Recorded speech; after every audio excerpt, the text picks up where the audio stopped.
Светот е во глобална трка за знаење, иновации и креации. Тие се главната карактеристика на времето во кое живееме.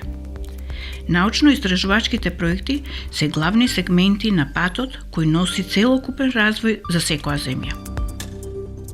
Успешноста на научно-истражувачките проекти се базира на современо опремени лаборатории и вложувањето и вклучувањето на млади истражувачи во истите. Во денешниот научен спектар професорите од Природно-математичкиот факултет Ивановски, Пејов, Петревска Станоева и Пејова ќе представат дел од користењето на новите инструменти во истражувачките проекти.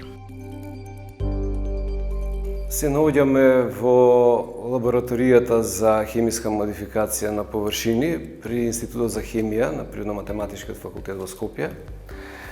Инструментите кои што ќе ги покажам денес се добиени во рамки на проектот од Министерството за образование и наука за доопремување на лаборатории. Истражувањата во лабораторијата за теориска хемија се воглавном фокусирани на развој на нови теориски и пресметковни методологии, чија што цел е пофундаментална анализа на низа феномени за системи кои што се од интерес за физичката хемија и хемиската физика. Развиените методологии во основа се базираат на квантната механика, значи на современата теорија за структурата на материјата, воглавном на теоријата за функционал од електронската густина и на теоријата на пертурбации за системи од поголем број на честички. Кај одредени системи, каде што природата на системот тоа го дозволува, се развиваат и хибридни методологии, кои што се состојат од дел на класична симулација со некоја статистичко-физичка техника, потоа следена со екзактна квантно-механичка пресметка.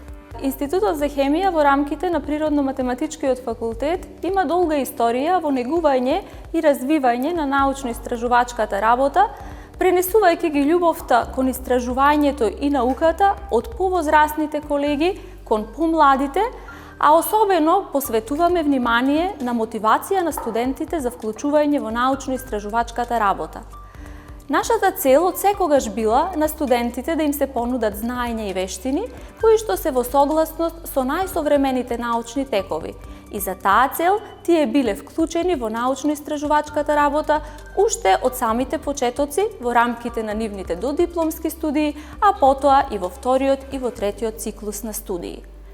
За реализација на оваа цел неопходна е современа лабораториска опрема и нејзино постојано одржување, но и обновување. Лабораторијата за наноматеријали функционира повеќе години наназад во рамките на Институтот за хемија. Главен предмет на интерес на оваа лабораторија се наночестички од неоргански материјали, и тоа според својствата материјали кои што припаѓаат во групата на полуспроводници и плазмоници. За овие материјали постои голем научен интерес од причина што тие се многу важни од апликативен аспект, односно наоѓаат голема примена при конструкција на различни оптоелектронски уреди. За значењето и користењето на новите инструменти во истражувањата кои се вршат на Институтот за хемија при Природно-математичкиот факултет говори професор доктор Владимир Ивановски. Првиот инструмент за кој што би сакал нешто да ви кажам, тоа е оптички гониометар, со кој што може да се мери површински напон на течности. Понатаму контактен агол помеѓу течност и цврста фаза и исто така енергија на површина на цврстата фаза. Овие три карактеристики се мощно важни, затоа што преку нив може да се определи интеракцијата помеѓу течноста и цврстата фаза и во таа смисла да се најде, па дури да се предвиди, колку една течност ја натопува цврстата фаза. И од тука, она што е важно, е заклучокот кој што се изведува во врска со тоа каков филм при модификација нанесуваме, дали е тој хомоген или не. Од интерес ни е тоа да биде хомогенно нанесен филм.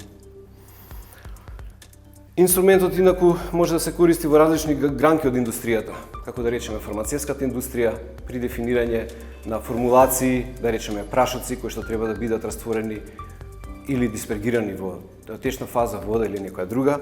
Понатаму во автомобилската индустрија, кога сакаме бојата или лакот фино да се нанесе, хомогено да се нанесе врз површината. Исто така во многу други гранки кои што тангираат интеракција помеѓу цврста фаза и течна фаза. Покрај тоа, инструментот исто така ќе се користи во првиот, вториот и третиот циклус од студиите на Институтот за хемија.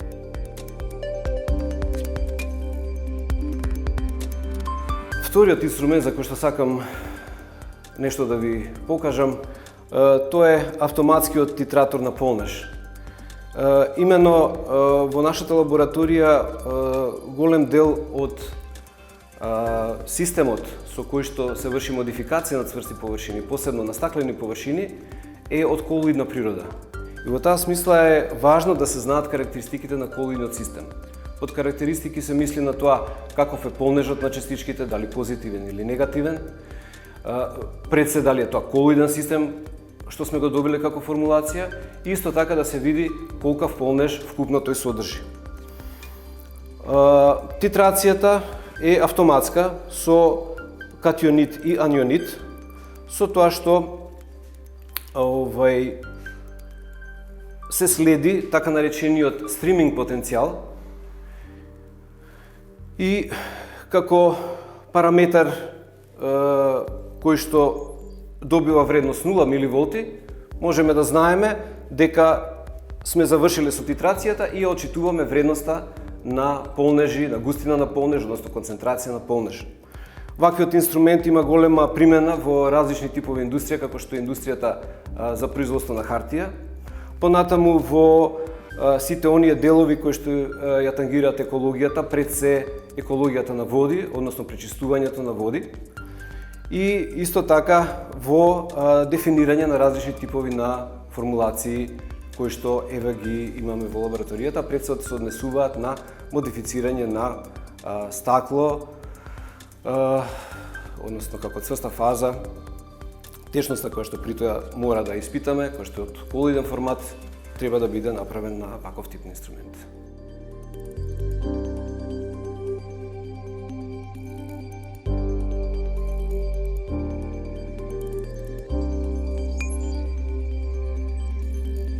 Да проследиме дел од практичното покажување. Да го измериме контактниот агол на веќе модифицирано стакленце. Тука има нанесено нанофилм. На инструментот може преку камера да се следи постапката. На екранот може да се види врвот од иглата, која што е прикажана во овој дел, која што се наоѓа на стакленцето. Ево може да се види дека подлогата може да се поместува. И сега ние можеме да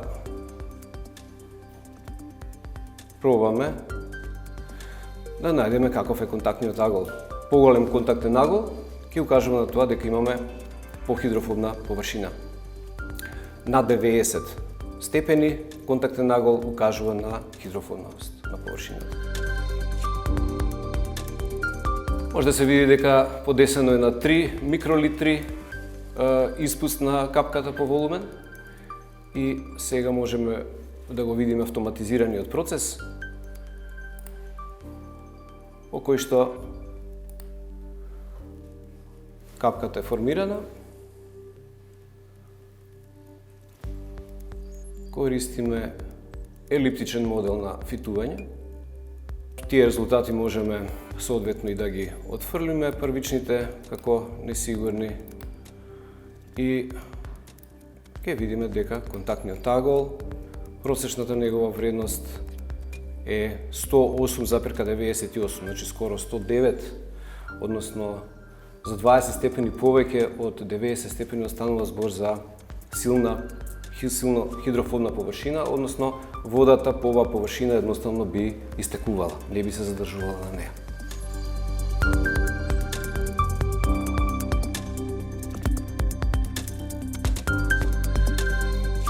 професор доктор Љупчо Пејов представува само дел од истражувањата во областа на теоретската хемија. Техниката на мултифотонска фотодисоцијона спектроскопија е исклучително важна за анализа и темелно разбирање на структурата на биомолекулите во парна фаза. Со оглед на тоа што доколку фотодисоцијацијата се изведува со фотони од инфрацрвениот дел на спектарот, податоците што експериментално се добиваат, практично ни даваат податоци за растојанијата помеѓу вибрационите квантни нивои, а ништо за самата природа на тие нивои. Неопходно е да имате екзактна теориска методологија со која што ќе ги интерпретирате експерименталните резултати. Екзактната теориска методологија мора да ги вклучува во себе спецификите на квантно-механичкиот осцилатор и неговата нелинеарност, односно анхармоничност. Во исто време, предмет на интерес на истражувањата во лабораторијата се различните фотохемиски индуцирани процеси. Знаете, кога една молекула од основната електронска состојба ќе ја преведете во некоја повисока електронска состојба, комплетно ја менувате хиперповршината на потенцијална енергија и со тоа и целокупната хемија на таа молекула. За фундаментално разбирање на голем број на фотохемиски процеси, неопходно е да имате сериозна теориска поддршка со помош на овие современи методологии. Дури денес е, барем во принцип, возможна контрола на насоката на протекување на хемиските процеси на атомско ниво со помош на специфичен дизајн на ласерски пулсеви за таа цел. Исто така, од пред известно време, во лабораторијата за теориска хемија се работи на предлагање на сосем нови кандидати за молекуларно-електронички компоненти и за молекуларни машини и се докажуваат принципите на нивно функционирање, каде што со комбинирање на различни видови на ексцитација и контрола со надворешни полиња може да се дизајнираат мощни специфични, например, молекуларни мемории, молекуларни прекинувачи и слични други уреди. За користењето на новите инструменти. Основен инфраструктурен сегмент на лабораторијата за теориска хемија е компјутерскиот кластер за пресметување со високи перформанси, Feynman, кој што се состои од 4 Fujitsu Siemens Primergy сервери, базирани на Intel Xeon технологијата, и во моментов во тек е еден поголем проект финансиран од Министерството за образование и наука на Македонија, во рамките на кој што во контекст на општата иницијатива за унапредување на истражувачкиот капацитет на лабораториите, во фаза е на доградба на овој HPC систем со уште 4 сервери базирани исто така на Xeon технологијата, која што секако ќе ја зголеми моќта, пресметковната моќ на овој кластер.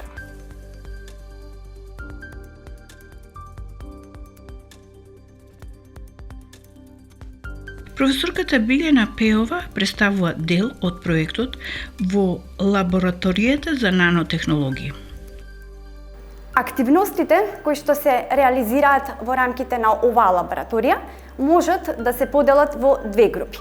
Во првата група спаѓаат активности кои што се поврзани со развој на методи за приготвување на наночестички, и тоа наночестички во форма на прашок, како и наночестички нанесени на површината на соодветен супстрат, односно, во крајна линија, креирање на тенок филм, кој што се состои од густо пакувани квантни точки, односно наночестички од полуспроводници.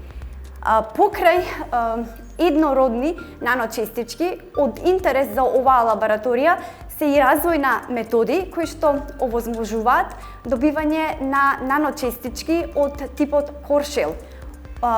Овој специјален тип на наночестички се карактеризираат по тоа што во внатрешноста имаат хемиски ентитет кој што се разликува од оној на површината. Значи, на површината на наночестичката се нанесува обвивка и всушност тоа дава можност за модифицирање на својствата на наночестичките, Тоа пак од друга страна е особено важно во апликативен аспект. Исто така, нанесувањето на обвивка на површината на наночестичката има и низа позитивни финансиски импликации, што исто така е важно од апликативен аспект на наночестичките кои што се предмет на интерес.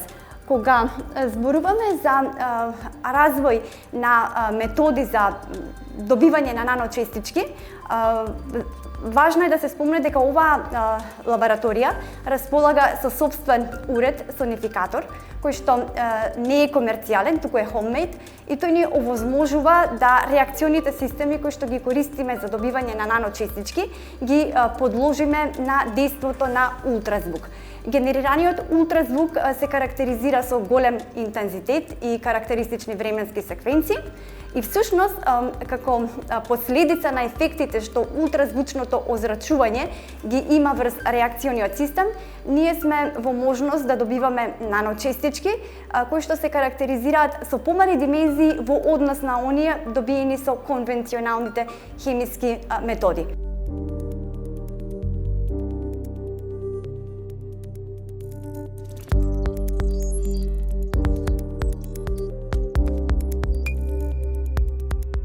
За апликативното значење на истражувањата говори професорката Јасмина Петревска-Станоева.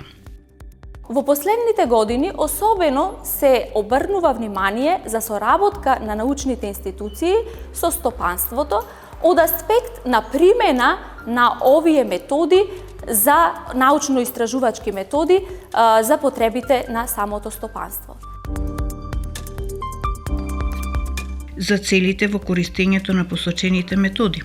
Првиот аспект е на некаков начин да го подобриме капацитетот на студентските лаборатории од една страна и од друга страна да ги вклучиме нашите студенти во сите етапи од воведувањето на аналитичките методи со цел да се зголеми нивната компетентност за понатамошно вклучување во различни сегменти на стопанството и институциите.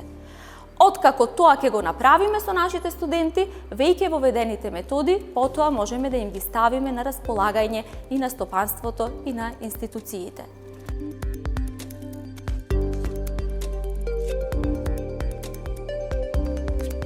Посебен акцент во оваа научна емисија има меѓународната соработка на факултетот и секако вложувањето во млади истражувачи.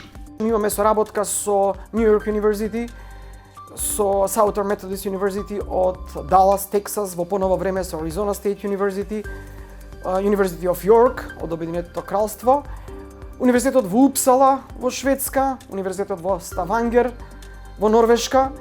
Исто така активна е соработката со лабораторијата за комплексни системи од Македонската академија на науки и уметности, со Институтот за физика и со други институции.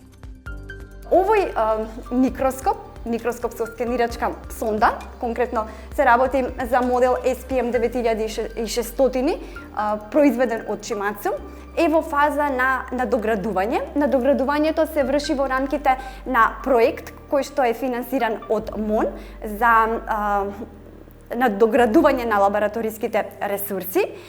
Имено овој микроскоп ќе биде надограден со помош на скенер со многу помокни карактеристики.